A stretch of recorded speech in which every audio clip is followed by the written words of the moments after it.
So hello, everyone, and thank you for joining us today. I'm Annalise Riles. I'm Executive Director of the Roberta Buffett Institute for Global Affairs and Associate Provost for Global Affairs at Northwestern University. And our mission at the Northwestern Buffett Institute is to foster meaningful engagement across borders of all kinds. It's been 1 year since Russia's full-scale invasion of Ukraine began.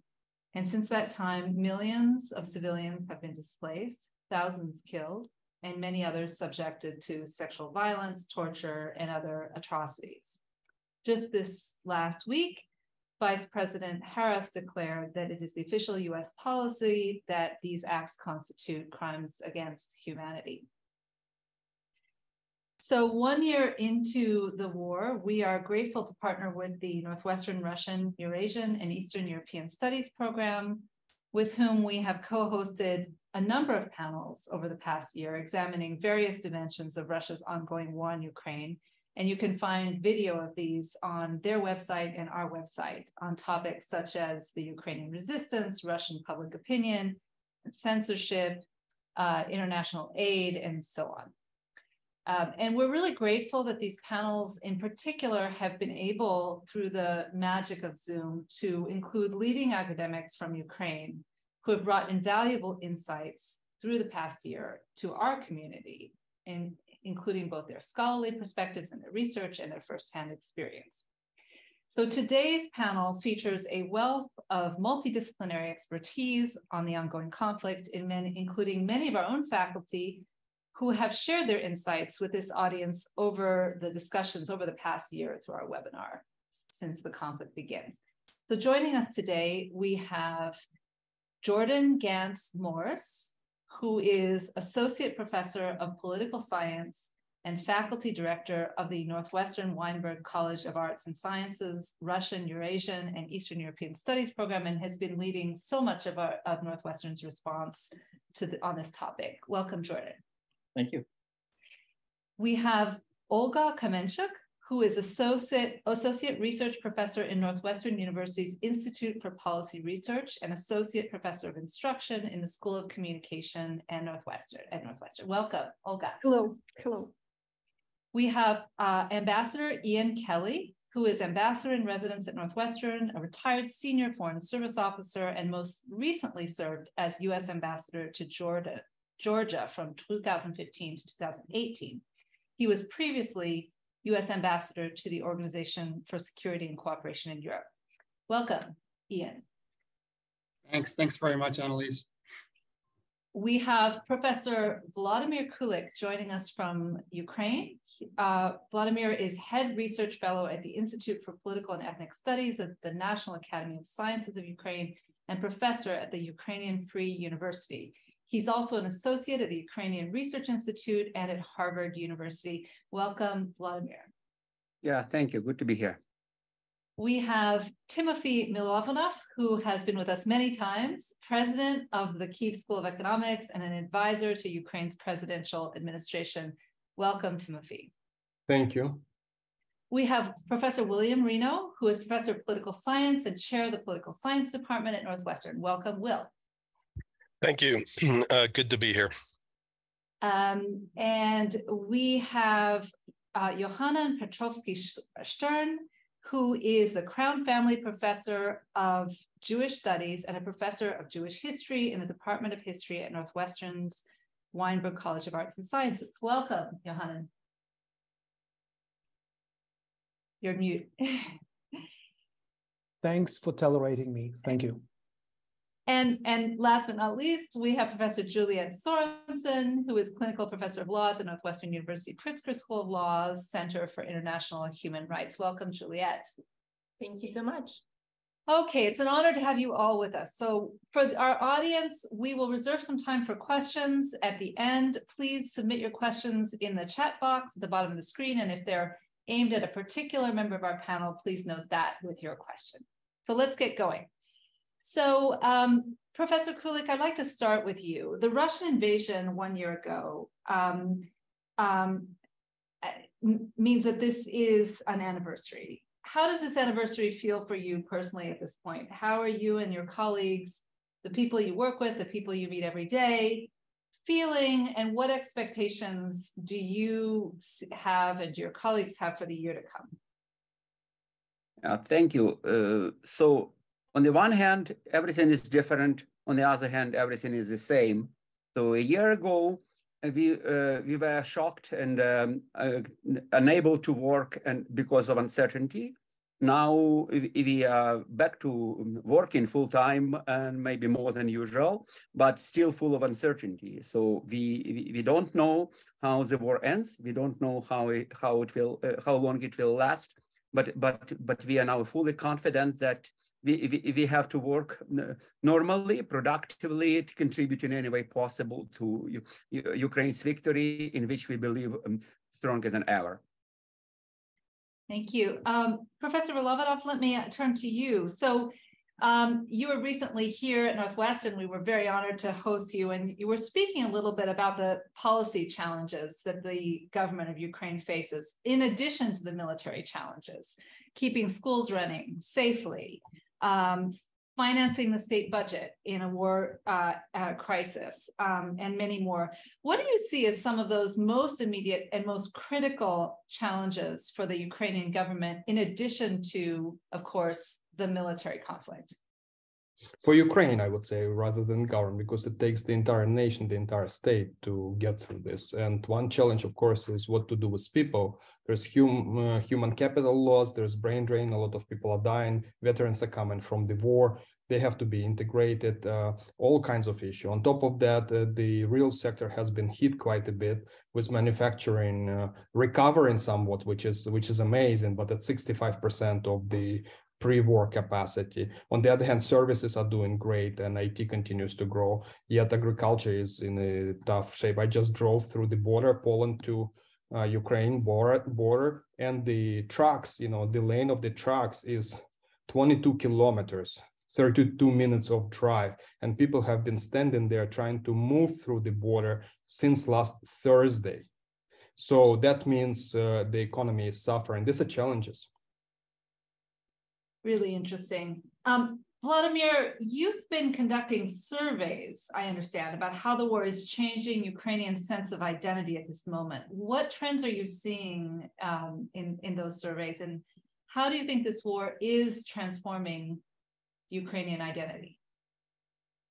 Thank you. So on the one hand, the war has made Ukrainian national identity more salient, even more salient than before, compared to other identities Ukrainians have, local, regional, social, gender, and linguistic, anything. So any particularist attachment is weaker than overarching attachment to Ukraine as a homeland. On the other hand, the content of Ukrainian identity, that is the meaning people attach to their perceived belonging to Ukrainian nation, is also changing. So people acquire stronger sense of civic duty and contribution to be made to the national cause.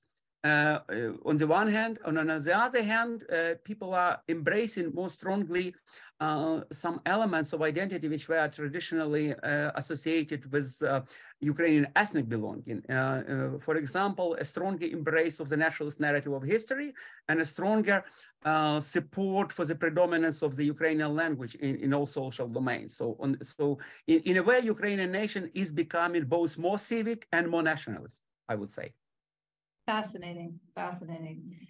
Yohanan, let me ask you about this, because as a historian of Ukraine, you've been thinking a lot about Ukrainian identity through the centuries. And I'm curious about the uses of history in this conflict. We saw at the beginning Putin's false historical claims as a justification for the invasion. How is history being invoked on the Ukrainian side, either by academics or ordinary people? And what is your sense of how the role of ethnicity in this conflict is changing and of people's conception of history is changing? Oh, you're muted, Johanna.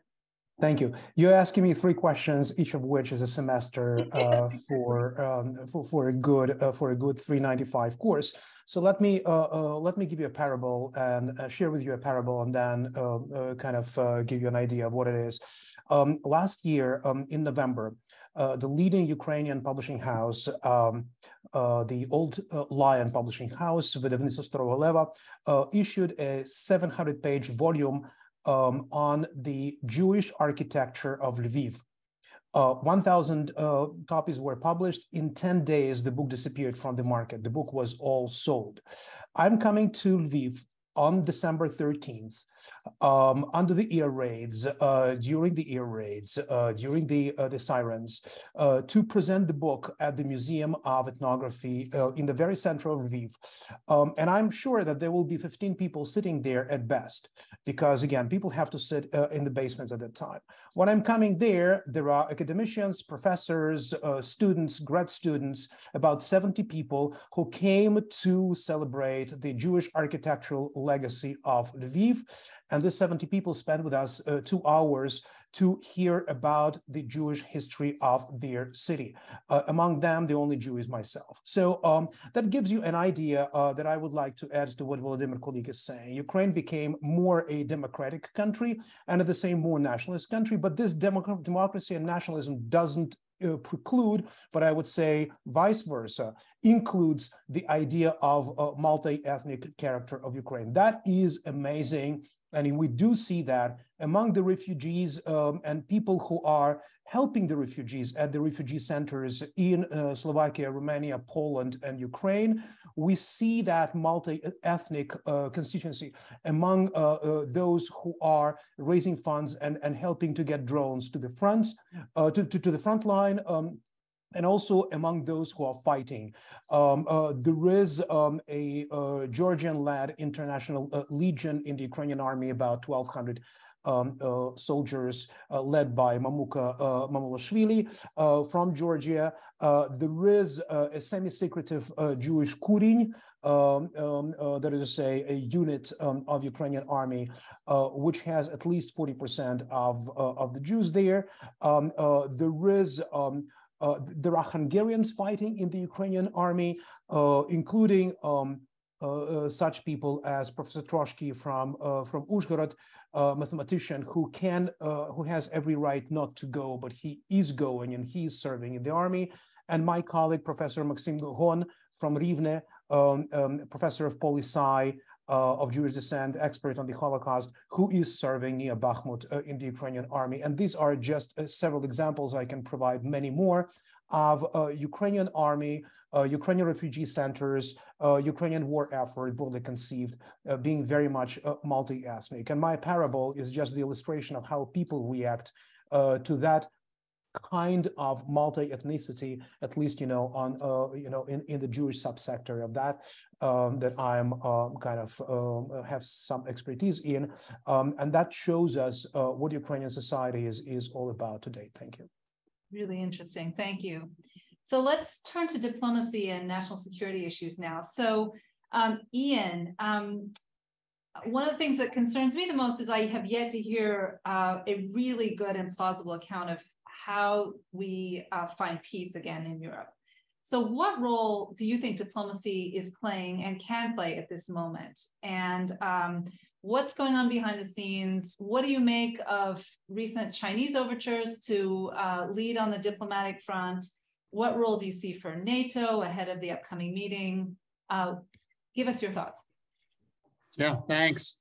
Well, I think, in terms of the really important kind of diplomacy that would lead to peace, it's not happening. So there are no direct negotiations between Moscow and Kyiv. In fact, President Zelensky has said he's not going to talk directly to Putin because of the war crimes that have been committed. I think the focus right now, there is diplomacy going on, quite a bit of it actually. The diplomacy really is kind of transatlantic. The focus is on giving Ukraine the kind of weapons that it needs and the kind of support that it needs to give it the best possible position on the battlefield, so it will be able to really, have the best kind of terms to get from Russia at the negotiating table. But of course, wars do end up in some kind of negotiation. There are some interesting initiatives. You mentioned the one from China. It's a 12-point plan that it presented in Munich. It got a big Bronx cheer from the United States. It was greeted very skeptically because parts of it really kind of was skewed towards Russia and was actually very critical of the West, accusing them of escalating the war with the sanctions. But the interesting thing was that President Zelensky said that he would be interested to talk to President Xi directly. And that's quite possibly because he found one really good thing about it, about the 12-point plan, in that it called for restoring the territorial integrity of Ukraine. I think of more interest, of more kind of immediate interest, because there does seem to be some movement in the run-up to the July NATO summit, is this three-country proposal of three sort of largest members or European members of NATO, UK, France, and Germany, to provide Ukraine with a real robust package, basically integrating them into the NATO supply chains, giving them more and better weapons, giving them the means to deter Russia from further attacks, because there's going to be no peace as far as the Ukrainians are concerned until there are some security guarantees. This falls short of kind of a NATO security guarantee. It's not Article 5, but it's interesting because it does seem to be, or it could be seen as a stepping stone to full political and military integration into NATO. So, a lot will depend on getting consensus of all, whatever it is, 28, 29 members, which is always difficult. But I think that's one thing that bears watching. So this is so important that I just want to give our Ukrainian colleagues a chance to comment and respond. Timothy, Vladimir, do you have any responses or additions or comments on this question of prospects for diplomatic resolution? Do you want to add? Go ahead, Timothy. Yeah.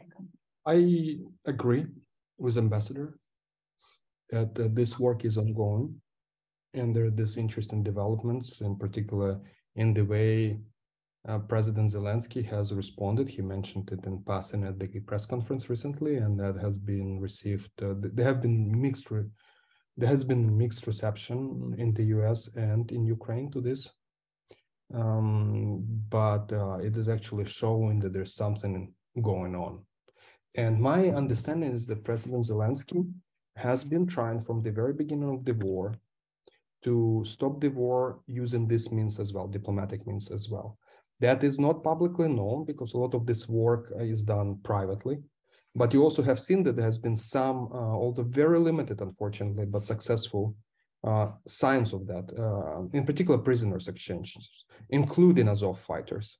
That's a sign of something happening behind the public, behind the veil of the media.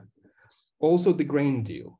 I was hopeful that I was hoping that the grain deal would lead to further negotiations, because the way, the issue I'm an economist, I'm a game theorist. So from my perspective, from where I see the problem is that Russia has abandoned any commitment power. It can't commit to whatever agreement it will going to offer or agree to, that it will hold it, because there's this history from 2014 and even before 2006. All promises which have been made, they have been, whether in writing or in public, they have been ignored. So now that trust, is not there. So what do we know from the conflict theory? That you have to start small and renegotiate. And so to me, the grain deal was starting small. And I was hoping there would be growth on the economy, on some other issues, but we haven't seen it. The moment the grain deal expired, there was a pullback from Russia. So I know that everyone is trying, and I know how difficult it is, and I think the problem is commitment. And I hope it will be resolved one day. But it is true that without strong inclusion of Ukraine into supply chains and some kind of alliance military defense, no lasting peace is possible. Interesting. So, Will, I want to turn to you because you've been doing such interesting work lately with the Department of Defense to evaluate the effectiveness of US and NATO training of Ukrainians. What can you share about how this training is going? What challenges there have been? Anything about the human capital, about the weapon systems? How's that all going? Well, I can give you a somewhat biased view. So in November and December, my team was working with 7th Army Training Command under the framework of SAG-U in Grafenwehr in eastern Bavaria. So that was training on M119 howitzer platforms, 105 millimeter. It sets very much a scene of very purposeful and disciplined Ukrainian soldiers. That was also confirmed. I just came back from the UK. The British Army, which could probably fit in a Big Ten university football stadium, now its major task, its major purpose is training Ukrainians. About 3 times as many as U.S. forces have trained in Bavaria. And there we see the next step because this was training on AS-90 self-propelled artillery and also in artillery tactics. And the objective of all of this is, as larger numbers of Ukrainian soldiers come across for training, it's to develop combined arms maneuver. And it's an effort to try to break out of the attritional warfare, quantity versus quantity, and instead step up the quality both of equipment, but also of organization, what you can do with that. So that fits in with what Ambassador Kelly was saying about negotiations. Maybe progress in the military realm can help set the terms for negotiation in a way that's much better for Ukraine. But I would say overall, interacting with soldiers, a lot of them, and I also had experience in Iraq and Afghanistan, there's a very distinct difference that everybody picks up on and mentions, and that is that the trainers, they see this as a people's war. So they're very much affected by the types of soldiers that they get, the high level of motivation and discipline that they did not see in Afghanistan and Iraq. And as I look at it from a more academic perspective, one way to make a nation really quick is invade it. And that whole effort of resisting external aggression, that you see this, and I think we see this in our interaction with Ukrainian soldiers. They may be pessimistic about their own fortunes, about whether they're good enough to fight, and that sort of thing. But the cohesion that we see is very different than my experience or other people's experiences, I think, in previous wars. And that's something that really distinguishes also just the diversity of soldiers. I think the oldest that I'm aware of, 72. I think that's rare. But some people that are quite young as well. So it's quite a large enterprise, and I think that a lot of Americans maybe are not so aware of it, but it's going on and it's stepping up. Really interesting, and in line very much with what Johannan and Volodymyr were sharing, it seems. So let's turn now to war crimes, crimes of aggression, and genocide. So Juliet, as I mentioned last week, the US government officially declared that from our government's point of view, Russia has committed crimes against humanity.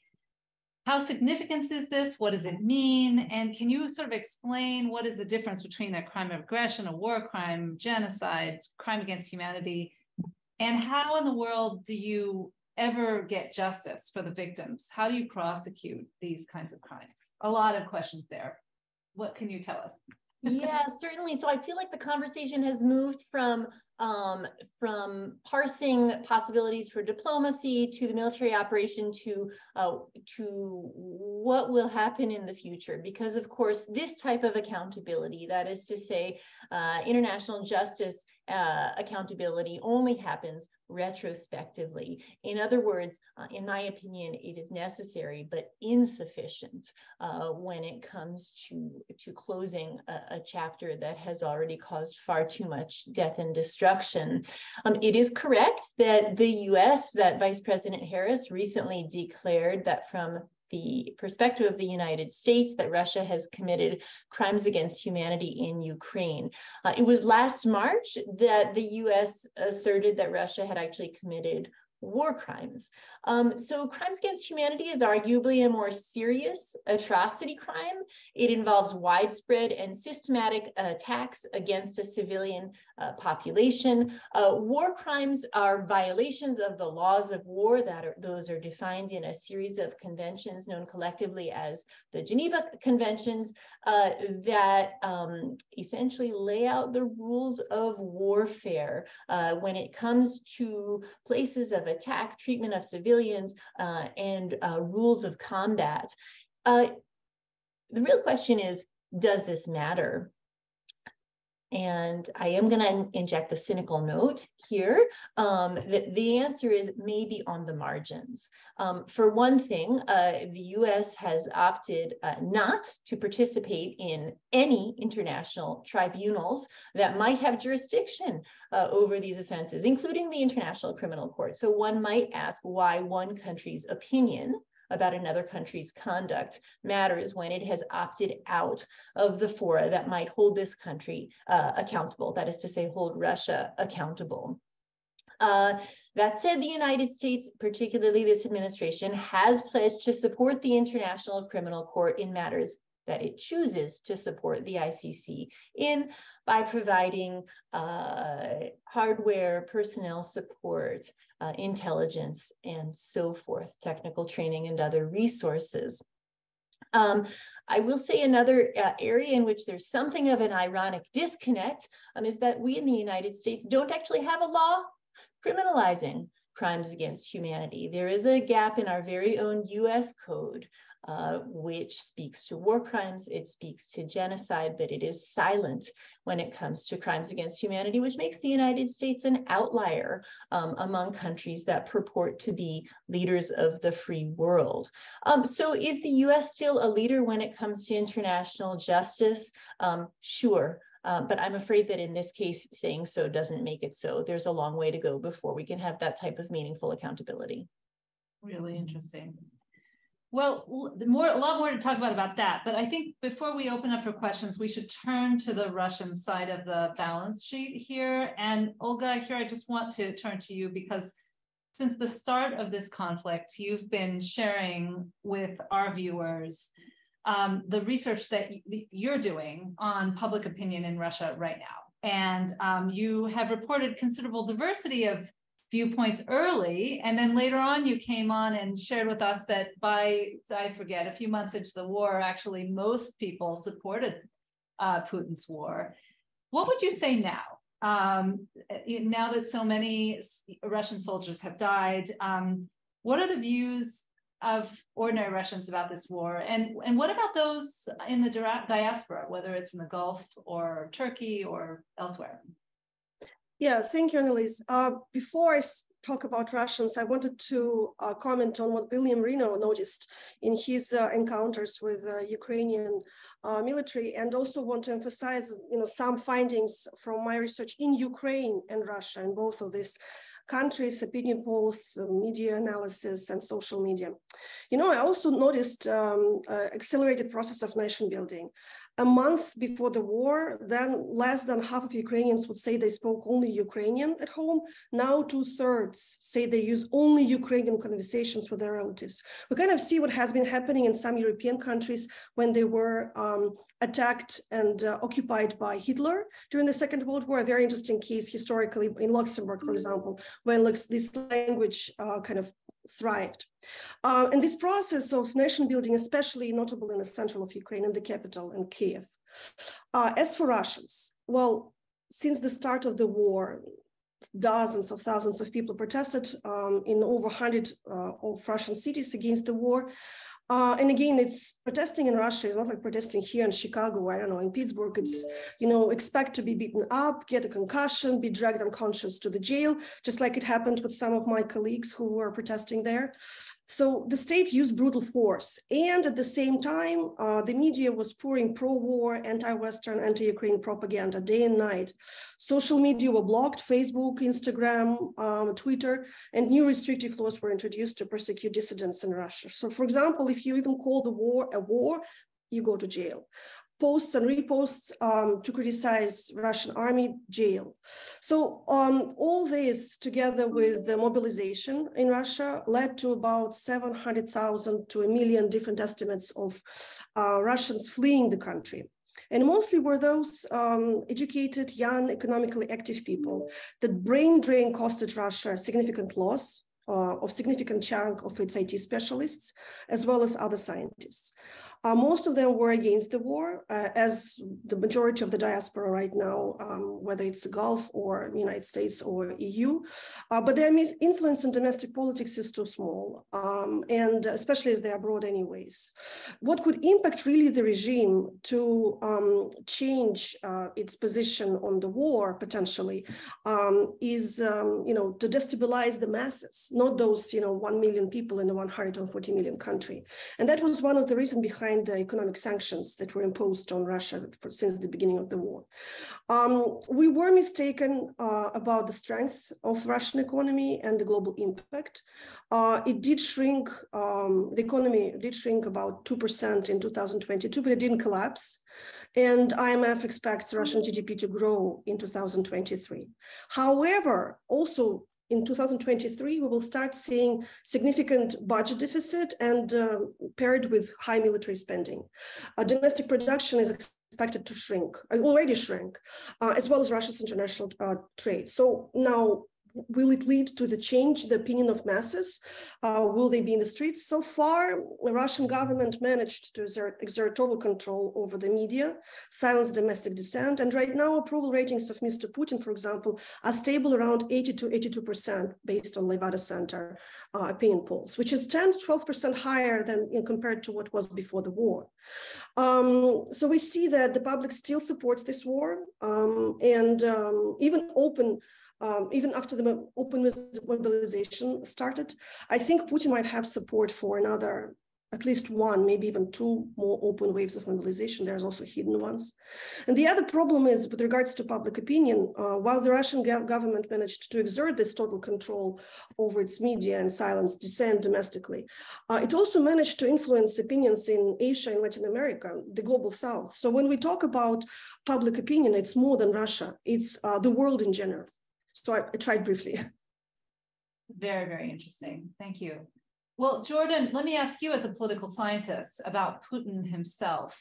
With hindsight, what do you think were his objectives? Was he just mistaken? How do you analyze that? And what do you think are his objectives now?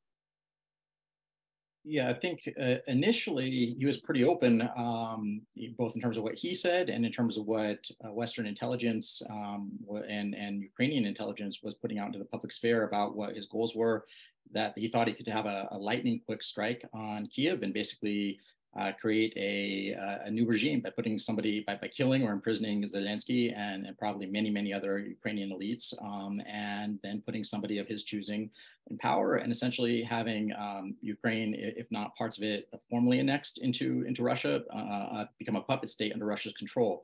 He quickly had to backtrack on that because Ukrainian defense was so impressive around Kyiv initially, and his more narrow goal, tactically at least, has been since spring essentially to at least control parts of eastern and southern Ukraine, so the Donbass area, and then he of course also, as it went into the fall, made claims about annexing additional regions, meaning additional in that since 2014, Russia's been chipping away at Luhansk and Donetsk already. So that's been his tactical side, but I think that it's still, his actual goals are very open-ended and very malleable. And I think the most important thing that's hard for many people in the West watching this to get a sense of is there doesn't seem to be any sign, and this speaks to just, this points to some of what Olga's been telling us, any sign that he really thinks they're losing. I mean, he understands that they performed much worse than they thought they would, and this goes to the point that he badly misunderstood. Either he didn't understand, or Russian intelligence didn't understand, or Russian intelligence understood but couldn't get that information to him in a way he would believe what the type of resistance would be like. But in the bigger picture, Russia's shown, and he believes that they can absorb enormous amounts of loss and keep going. And he, I think, still thinks that his initial assessment of Western support for Ukraine is right. It's just going to take longer than he initially thought, meaning that he thinks eventually democracies are weak, and whoever's in charge isn't going to be the same person. He thinks he'll still be in charge in a couple of years, but he doesn't know if Biden will be here. He thinks that NATO ultimately which has been remarkably unified compared to what he must have expected. But I think he still thinks that down the road, especially if Biden is no longer in power, that this is something that will fracture eventually. And he thinks that Western support, even though it's been really robust for Ukraine, isn't eternal. And so he looks at all this and still says, as long as I can keep this going, things will still work out okay for me and not okay for Ukraine and the West. And this is why I think it's so critical that when we talk about what the West is doing in terms of support for Ukraine, the Biden message recently has been, we're here as long as needed. And that's an attempt to symbolically at least get to some of this commitment, expectations in terms of being here. And that's good. That's better than the alternative. But the even better thing would be saying, we're here as long as needed, but we're going to do everything we can to make this a Ukrainian victory soon. And that's a part that's not really coming across yet, is the sense that this needs to happen. It needs to happen, as soon as possible. And this goes, of course, to what Will's been telling us about training and support, but most of all, about the weapons that are needed beyond what's been given, and the fact that it takes so long for each of these debates, each stage of it, to go from anti-tank weapons all the way through up to now we're talking about tanks. But we're still having the same debates that were had about longer range missiles and about planes. If these went in now, then Putin would suddenly maybe realize that he has to fundamentally change the way he's thinking about this conflict. As of now, I think he's tactically changed. I don't think he's fundamentally changed. Well, maybe before we open it up, I'll put that question back to all of you. So, the U.S. outlook. We've heard some rumblings from politicians on both ends of the political spectrum that Ukraine should not have a blank check. On the other hand, Senator Mitch McConnell at the Munich Security Conference said, look at what Congress does, not what it says. We are absolutely supporting Ukraine. How do you think this conflict matters from your own vantage points for U.S. interests? And what do you make about Putin's gambit that U.S. and European support in the coming year will begin to wane? Anyone? Go ahead, Will, please. Yeah, I think that ultimately U.S. stakes in Ukraine's war are twofold. One of them is maintaining a post-1945 world system, sort of a UN system in which the sovereignty of each state is respected, not always completely. Sometimes countries invade other countries. But one thing that has been very rare since 1945 is conquest. And I think from a Washington perspective, and also very much strongly European perspective, that the legitimation of conquest opens a Pandora's box to all sorts of problems in other parts of the world. And this is where the issue is commonly linked with Taiwan. But I was in Africa a couple months ago talking to a member of Niger's government. And as he pointed out, he says, look, every African country potentially has a claim on every other African country, ethnic groups across borders and so forth. And he said, we're watching it very carefully. And, you know, a tacit support. And I think the other issue more central to Europeans is that there's a pattern of aggression on the part of Putin's administration.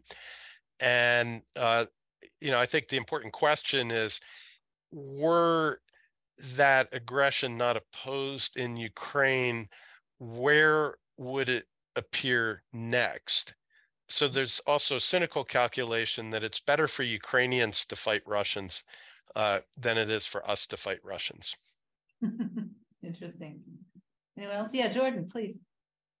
I just wanted to pick up on this question a bit more about the money that's coming from the United States, and because it's become so politicized recently, and about the U.S. stake, and some of this just is exactly along the lines of what Will's saying, but I want to sharpen it even more. The first is that the way that particularly Fox News and others paint this money is they just put it in absolute dollars. It sounds really big. And it really, I mean, if you were putting this in the perspective of what we spend in general as a country and what we spend in general on the military and what we spend and what the size of our economy is, these are not numbers that are gigantic. They just seem that way if you want to make them seem that way. But even more than that is that this money isn't just, this isn't cash flowing into Ukraine. There's some of that, but that is a very minor part of this. This is us paying ourselves in many cases to make our military do things that it would do otherwise, but it's being rediverted towards a specific mission, and that has to be funded, or it's buying weapons that to fill in our gaps that we've transferred to Ukraine, or it's long-term investment in more weapons, which who's that going to go to? Largely U.S. contractors.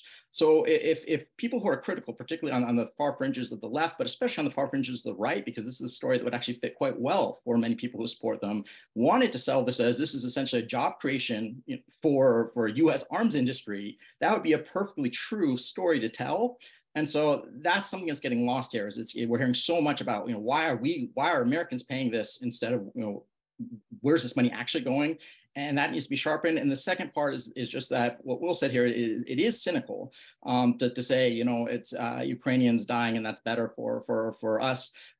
But that is essentially the truth. And if you're going to make this a story about why, because it feels distant to people who don't have connection to this region, I understand that. If you're going to make this a story about why does the U.S. care, and you want to leave out all the ethics of it, and which I do not think you should do, but if you're going to leave out the ethics of it, leave out the morality of it, leave out the big picture of the international system, simply make it about the simple question of Russia's going to keep expanding and being aggressive. That's been shown now. Do we want to pay a small amount of money to help Ukraine be on the front line of that and win? Or do we want to pay a huge amount of money and NATO lives and US lives to stop this after it gets even worse? That's the basic calculation. And when you put it that way, this sounds like a very smart investment. Vladimir, do you want to get in on this? Yeah. Thanks. So I would like to pick up on what Jordan was just saying about framing, how to frame what the U.S. is doing and what you for whom is it doing that? For Ukraine or for itself or for the whole world? So we are looking with anxieties at this framing battles in the U.S. because we understand that once it is framed as the U.S. paying tons of money endlessly, seemingly endlessly to Ukrainians, it might be in danger for further spendings. Yeah, so we want it to be understood as a battle. Ukraine is fighting, supported by the U.S. and other Western countries for the sake of defending freedom in the entire world.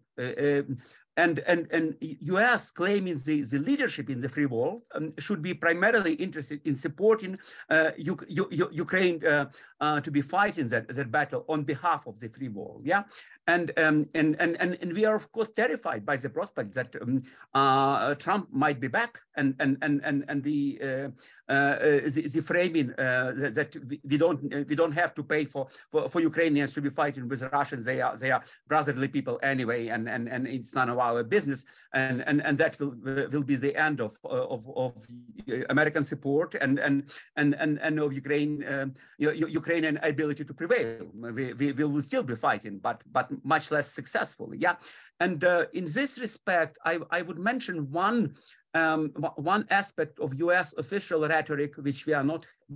When I'm saying we, I mean myself and people I follow on social media and discuss these issues with like-minded people among Ukrainian intellectuals and journalists and other activists. So one aspect of U.S. official rhetoric we are not quite happy with, and that means fear of escalation. So U.S. occasionally says that we are not providing Ukraine with some weaponry because it might lead to escalation. So it seems like Americans want Ukraine to wage the war on a limited basis with limited capacity and just slowly and for a long time dying. Yeah.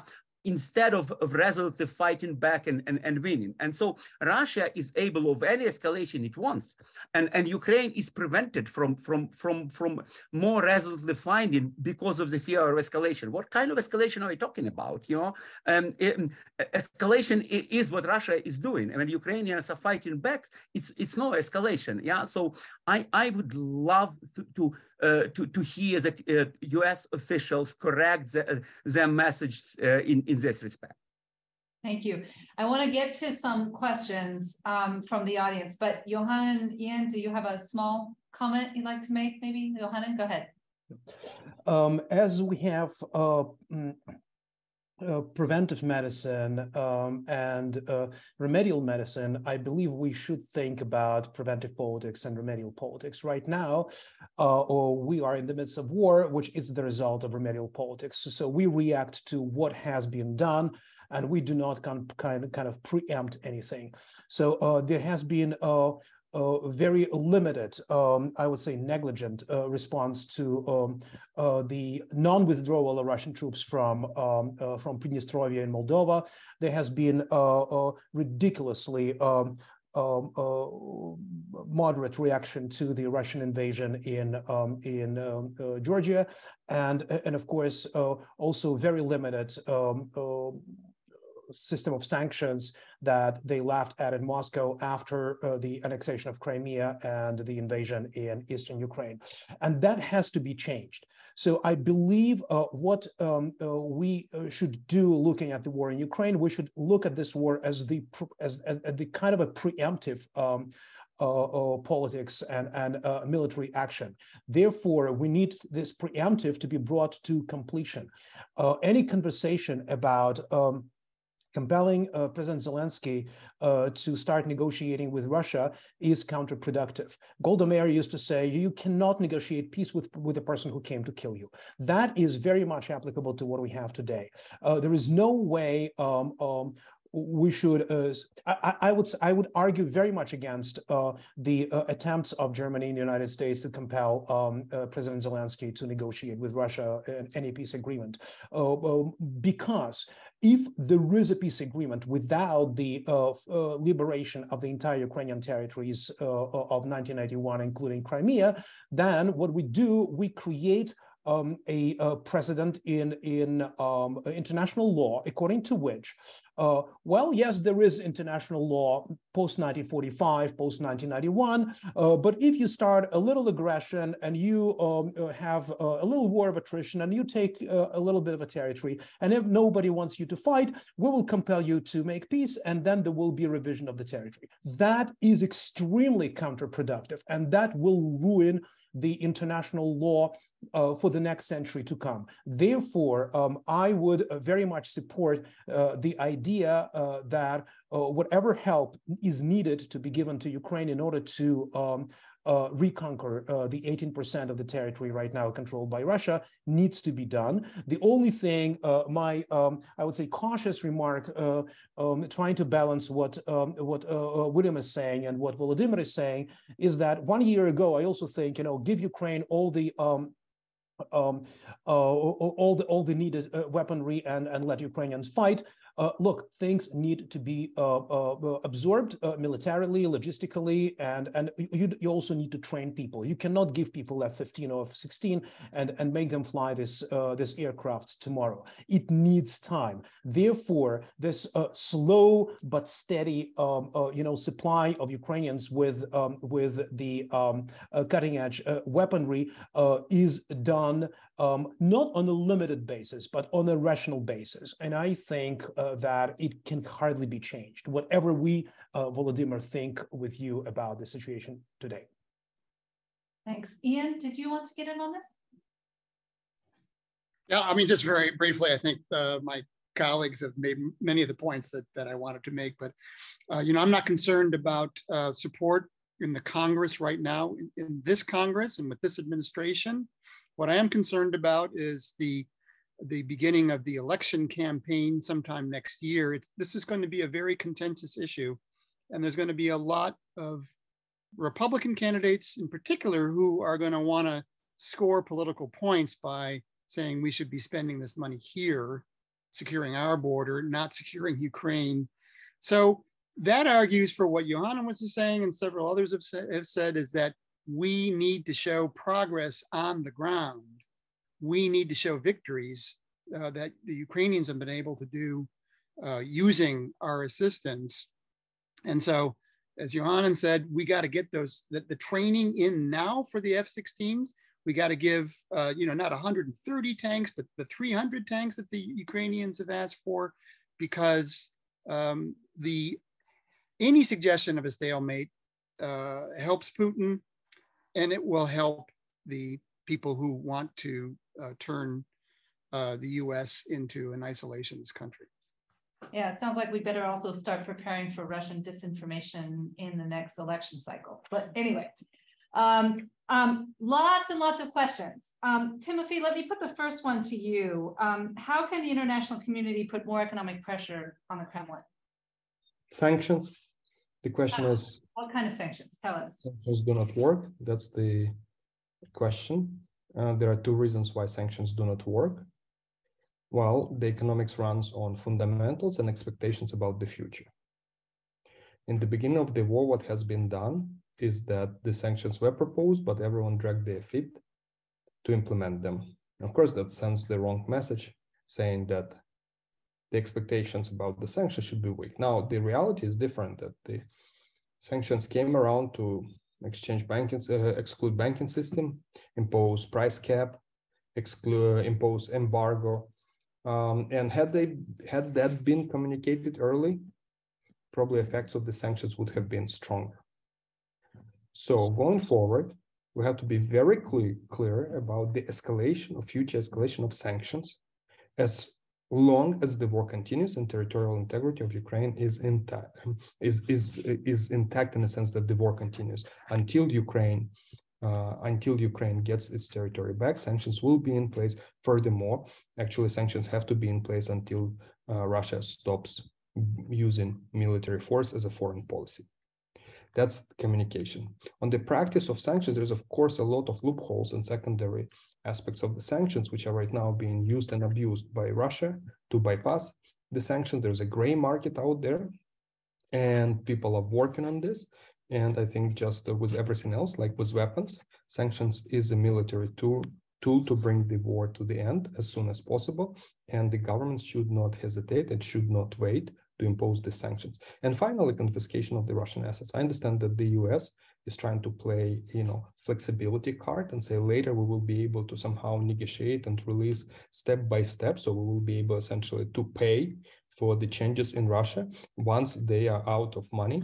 But that, I think, is an illusion. So those people who are suggesting that are not, are not really understanding how the Russia works, and it will not agree in the future to concessions in exchange for some funds from the US or from the EU. So in that sense, you have to confiscate these assets as soon as possible. Thank you.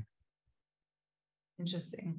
So Olga, we have a question for you about the rhetoric that Putin is using to rally popular opinion in Russia.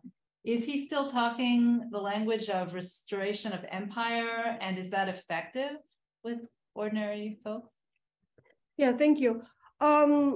The restoration of empire is not so much a rhetoric, but the pains that many Russians, or trauma that many Russians experience after the collapse of the USSR. He uses mostly the rhetoric of the post-Second World War victory over Nazi. In Ukraine, just like in other countries, there were some marginal groups which were, right-wing and, could be called neo-Nazi, but they were never having any important say in the politics of the country. What Russian propaganda is doing, they are, blowing out of proportion the influence and the role of these, groups and these marginal forces. And given that there's not much alternative in the more or less easily accessible media, that's what Russians mostly receive when they turn on TV or, read newspapers and discuss in social media. I remind you that most of the independent news media is blocked right now. You can access it through VPNs, but it's still extra steps that you need to take. And here comes the selective perception process and other cognitive biases that come into force that influence people's choice of the media they consume. So mostly that's the anti-Nazi rhetoric, based also, besides other things, on this trauma that followed the collapse of the USSR. Interesting. Ian, I'm going to put this question to you. One of the viewers wants to know, should we be worried about Belarus? And maybe you could expand that and talk a little bit about the ways in which, should we be worried more generally about this war spilling out into neighboring countries? Yeah, I mean, Belarus is as far as I'm concerned, is a co-belligerent, especially in the early days of the war. The rush towards Kyiv by the Russians to try and seize Kyiv and change the regime and try to end the war in a short amount of time was facilitated by Belarus, and Russia continues to attack by air from missiles and airplanes that are based in Belarus. I don't think that Belarus really has any interest beyond serving as kind of a forward operating base for Russia. I don't think that Lukashenko wants Belarusian troops, but they do make a big difference in terms of these terrible attacks against the Ukrainian infrastructure.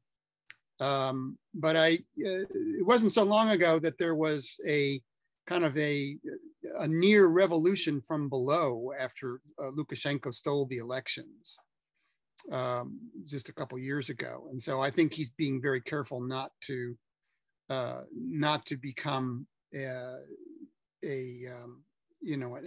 ally in terms of putting Belarusian troops on the ground. Like, I think there are more Belarusians who are fighting against the Russians in Ukraine than there are Belarusians fighting with the Russians. Fascinating. Will, there's a great question for you. I guess it's sort of a yes or no question. Based on your military experience and knowledge, can the Ukrainian military win? Well, given my perspective, I think they can. And I think it's very much in our interest that they win. Now, defining what winning is, I think, is the tricky question. And I would say in the next, say, 45 to 60 days, winning would be defined as a capacity to retake significant amounts of territory, to use Ukrainian weapons and organization, plus NATO supplied weapons effectively for combined arms maneuver to break these stalemates. I think that from a political and diplomatic perspective, it's also, I think moving to that phase is going to be one that has some risks. And, you know, while we may want Ukrainian forces to take territory, what happens if elements of Russia's army begin to disintegrate? Because I think that would be something that Putin's administration would see as a much more serious challenge to the stability of their own regime. Another aspect is that the foreign fighters in Ukraine, particularly Chechen and Belarusian, that this presents a possibility of blowback for Russia. So Russia and Belarus have their own conflicts. You know, I think the guy who runs Belarus might have lost an election recently. You get people who were formerly peaceful protesters who, like foreign fighters in other conflicts, they become radicalized and they fight with Ukrainians because they have a desire to fight to overthrow their own dictator. And that these are possibilities that may be opened up by greater success. And one thing that hasn't been mentioned in the discussion up to this point that's very important is the nuclear dimension too. Because if you get a very, very desperate Moscow, then you can see in a cold and brutal fashion a logic for the use of nuclear devices. So I think that these are the sorts of issues that we have to be prepared to at least think about now, so that in the future, hopefully, they're not so much of a problem. Timothy, go ahead. Thank you. I have some comments about the nuclear and about the disintegration. So for disintegration, we have to be ready as the world, and this is exactly what diplomacy should be prepared, and shouldn't be, they're disintegrating. What are we going to do about this? We have to have scenarios right now really written up, option A, option B, option C, and so on. And be very specific and very concrete about what's being offered to everyone. One thing I want to, I'm really pleading with everyone not to get into this mindset, we're going to fix Russia. Like when we're going to bring some government in, or we're going to influence, because even at the Kyiv School of Economics, we're getting this pressure, or you get introduced to these people and those people, they might be future leaders. Let's talk to them. Let's establish a relationship. I think the Russians have to figure out for themselves what they want to be in the future, but the rest of the world, the free world, has to be very, very specific about what the options are and provide very strict incentives. And find people to negotiate with. That I agree, but not put them in the office. That should not be. That is going to discredit the free world and will provide all kinds of future issues. On the nuclear, they have a set of additional escalation measures until that. And I think the risk here is often, they're clearly using the rhetoric every time since Georgia, actually, and trying to threaten by use of nuclear, and everyone responds to that. And I think they have been very successful with this rhetorical device, but I agree with Bill that at some point you want to be not abrupt enough to make sure that there is no mistake. So that has to be watched. That has to be carefully done. And the background work for this, I hope the agencies are setting up right now, just to make sure that this thing doesn't work to the extent possible. We have overestimated the competency of Russia before, but we can really, really work hard on providing opportunities and incentives for people in the future to sabotage anything related to the nuclear. Right now, the asset base in Russia has been increasing, even for the Ukrainian intelligence, but also I'm pretty sure for the rest of the world. So that the base has to be employed to ensure that in the worst case scenarios, things simply do not work to the extent possible. I'm not saying it's guaranteed, but I'm saying it's a smart thing to do, to try to expand the asset base and sabotage everything they can have. Thank you. Yeah. And perhaps we want to think about extracting a concession when Ukraine wins to dismantle some of these nuclear weapons, so we don't face this threat again next time. But separate question. Well, I'm going to jump on this. I'm so sorry. I think I usually never say, but what I truly believe is that Russia will be what it is until it's demilitarized. And the way it has to be demilitarized is not an issue of half a year. That's something the world has to work on for decades. Yeah, interesting. Okay, so we have a question for Olga and Yohanan, which is very interesting. The viewer says, I'm wondering if you can speak to how the Russian government has simultaneously vilified Ukrainian national identity and also denied its existence. Is this the same or is this different from how the Soviet Union talked about Ukraine and how Tsarist Russia talked about Ukraine? Well, Tsarist Russia denied existence of Ukrainians, didn't even use this word. It was Little Russia, Malorossi, that they used. They would be jailing people who were trying to, move this agenda of identity, ethnic identity, Ukrainian identity. And in Soviet Union, there was a short period of time following the October Revolution and the early Lenin years when there was a politics of Koreanization throughout the country, when ethnic minorities were allowed to develop their culture, language, and such. But very soon, Stalin has wrapped it differently. Ukrainian language would be Russified, and the idea of unity of Ukrainian and Russian nations was developed. Mr. Putin is, his legacy is from the Soviet Union. He's a former KGB officer. He numerously, the way he speaks about Ukraine, I mean, even before the war, the way he speaks about Ukrainians and Ukraine, he denies the identity of Ukraine and Ukrainians. And, I have to emphasize, he's not the only one there like that. Many Russians before the war, I mean, the language of war is a different story, but before the war, they would deny existence of Ukrainians as a unique nation. So whatever we see right now, whatever we see happening right now is a continuation of that old story. I have brought up these actually topics also. I tried in Russia as well. There were not a single Ukrainian school in Russia, for example, and Ukrainians were the second largest ethnic minority after Tatars in Russia. So even though there was a large amount of Ukrainians, ethnic Ukrainians living in Russia, there was always this kind of erasure of the ethnicity and the culture in the Russian Federation. I have experienced that too as an ethnic Ukrainian. And I have to emphasize that what we see from the Tsarist Russia to the Soviet time and now, it's the continuation of the same story. Ukrainians don't exist. They are not a nation. They don't deserve a country. They should be part of Russia. So that's the position. Yohanan, sorry, I'm very thank you, Olga. I agree with 99% of what you said.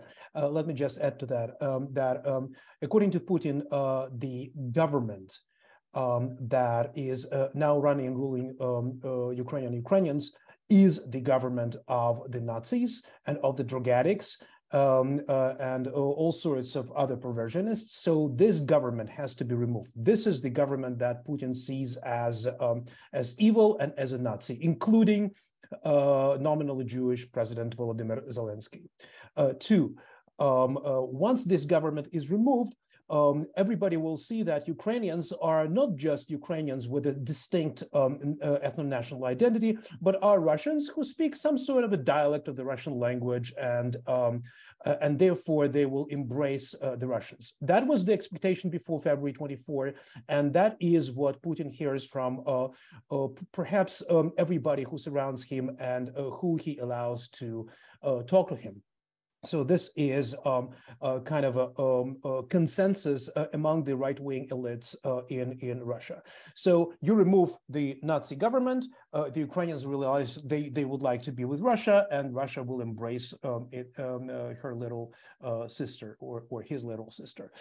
So this is a kind of a dichotomy that you have to take into consideration. But when you are saying, there is a controversy between this and that position, well, nobody told you that Putin's understanding of ethno-national identities in today's Russia or in the post-Soviet countries is cohesive and is sustainable. It's all the mishmash of right-wing, pro-fascist viewpoints And the basis for that is the Eurasian doctrine of Mr. Alexander Dugin and other Eurasianists going back to Lev Gumilev and to Khrushchevan, to people who were elaborating the vision, the imperialist vision of Russia that has to see all the ethnic minorities acknowledging its primordial role, and everybody else, as it happens with non-Muslim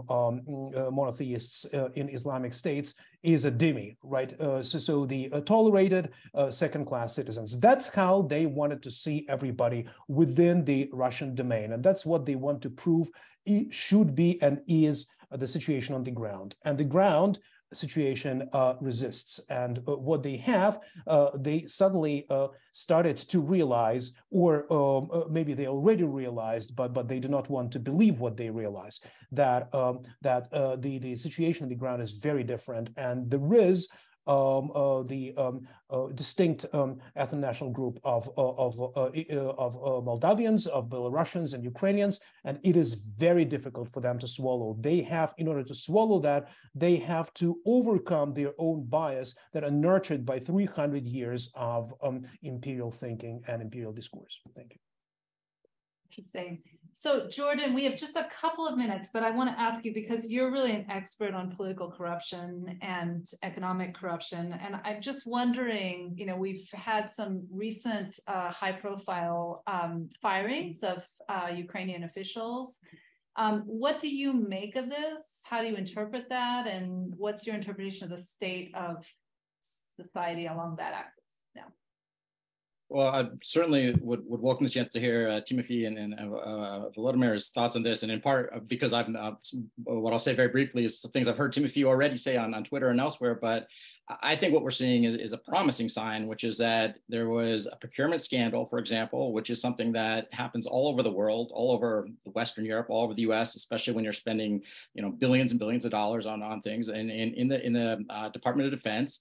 And Ukraine acted the way that you'd hope that they would act, which was quite responsibly. They got out in front of it. They fired people involved. They opened criminal investigations, and that's the best you can hope for. You cannot erase corruption permanently, but what you can do is that you can act responsibly when it does happen.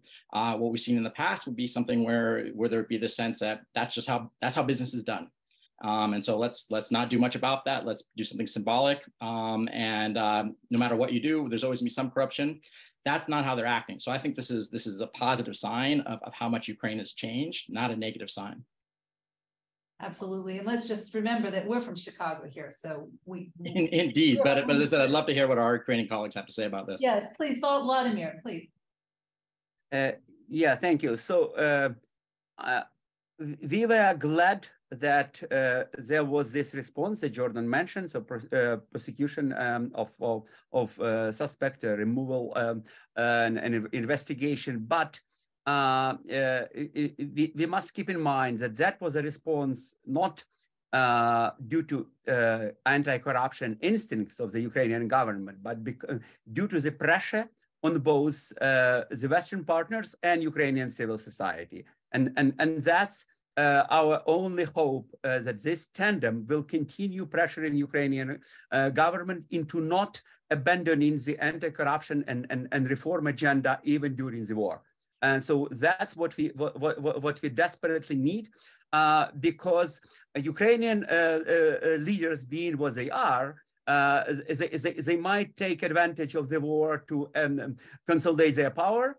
Zelensky might think it's a good idea to stay for the second term uncontested, and people surrounding Zelensky might think it's a good time to steal some money. And so both Ukrainian civil society and Ukrainian population in general, after all these sacrifices, will not accept that. Yeah. So, but somebody needs to accumulate that anger and that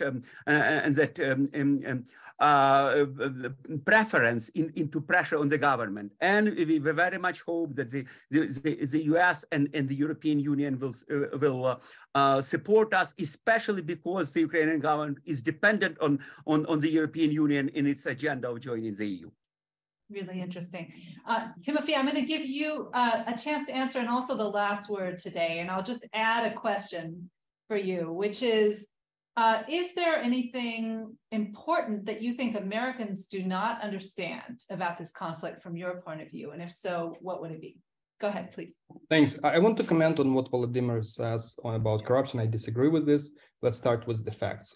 There are two scandals which triggered the public coverage, and the first one was an arrest of deputy minister. It was done by the law enforcement, by anti-corruption infrastructure, by NABU in particular, and it has not been in the news until the arrest has been made. So it is not quite true that in this case it was pressure done by the, or at least initiated by the civil society. On the second one, there are two parallel processes. It is true that specifically a journalist, Nikolov, has gone out with a publication on the potential corruption scandal in the Ministry of Defense.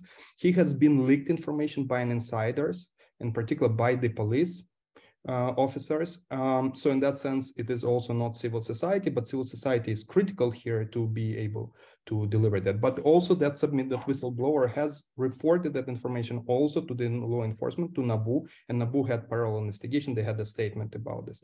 Overall, I find it non-productive to separate or polarize the civil society of Ukraine with the government, because there are good people both in the government and civil society, and a lot of members of the civil society have gone into the government to change the government. A lot of reforms have been done. At the same time, there are bad people in the government, and so there are bad people or infiltrators in the civil society as well, and among journalists. And we have seen evidence over that since the beginning of the war. So in my view, the situation is that there is this Russian culture of cynical post-Soviet Union legacy, which which believes that everything is for sale. And we're fighting this culture on both fronts, militarily and with Russia, and also domestically against oligarchs and against the deep state. And there are good people in every agency and in every part of the society, and there are bad people. And the ratios, of course, are different. And I think it would be good to have more good people in the government. And for that, the approach where we ostracize or make it toxic, the government is not very conductive. It actually undermines the incentives for good people to join the government. So in that sense, I think Ukraine has to learn not to hate its own government, but to be more specific about institutions, rules, and so on. Now, in terms of what I want to add to this specifically is that both cases, and it's very different from Yanukovych times, have been preemptive. No money has changed hands. There's been whistleblowing, there's been law enforcement, they work in parallel. It is true that people are outraged, and I think after the war, it also will continue. People have died to defend Ukraine. There will be zero tolerance inside or outside of the government for fighting corruption. Those people those people who are corrupt, they will be prosecuted, and I'm even afraid that some of them might be lynched after veterans come from the fronts. So I think I think it's not going to be easy. It's a long way for Ukraine to fight it, but it's in a much better state than it was, let's say, 8 years ago. What are we forgetting, or what are we not thinking about? I'm an economist, so the opportunity cost of this war for everyone involved is huge. We're losing probably 1 or 2% of global economic growth. We're unable to cooperate on issues like climate change. And also we are investing 1 to 2% GDP in increasing our defense budget across at least the free world. So what is being given to Ukraine as support is cents relative to what the effect is on the entire economies in the free world. And it's in the interest of everyone to invest in Ukraine, in the war ending process immediately, because it will simply matter in terms of prices, inflation, economic growth to everyone in the developed economies. Thank you. Thank you. Well, I think that's a great note to end on. I want to thank our just absolutely remarkable panel here. We've got a lot of talent. If you'd like to learn more about the work of the Buffett Institute or Northwestern Russian, Eurasian, and Eastern European Studies program, we'll put information in the chat, and we can also put you in touch with anyone on this call if you'd like as well. And I think with that, we have only to say Slava Ukraine. Thank you all very much. Bye.